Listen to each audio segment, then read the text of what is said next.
भैया बहनी बिंदु ऑफिशियल में आप लोग का स्वागत है। एक नाच गीत लेके आए हैं। अगर अच्छा लगे तो लाइक और सब्सक्राइब जरूर कर दिया दोस्तों। और फेसबुक पे देखा था तो फॉलो जरूर कर दीजिएगा। अरे के तनौ मनाई नाही मान राजऊ रोज खटिया कपटिया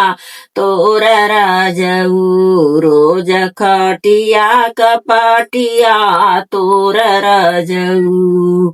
सासू जी के चोरी चोरी गईला बजरिया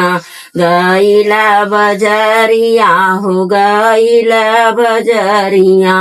हमरे नाकिया का झूला लिया राजऊ हमरे नाकिया का झूला लिया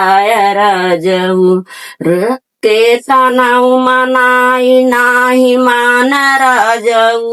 रोज खटिया कपाटिया तोर राजऊ रोज खटिया कपाटिया तोर राजऊ जेठानी के चोरी चोरी गईला बजरिया हो गईला बजरिया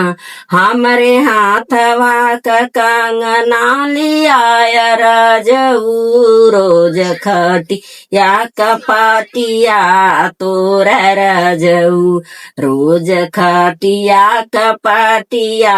तोर राजऊ देवरानिया के चोरी चोरी गईला बजरिया हो गईला बजरिया हमरे आंगिया कचूनरी लिया राजऊ रोज खटी कपाटिया तोर राजऊ के तनौ मनाई नाही मान राजऊ रोज खटिया कपाटिया तोर राजऊ नानादी के तोरी चोरी गईला बजरिया नानादी के चोरी चोरी गईला बजरिया हमरे पाऊआ का पायल लिया राजऊ रोज खटिया कपाटिया तोर राजऊ रोज खटिया कपाटिया तोर राजऊ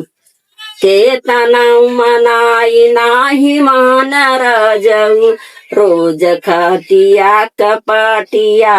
तोर राजऊ।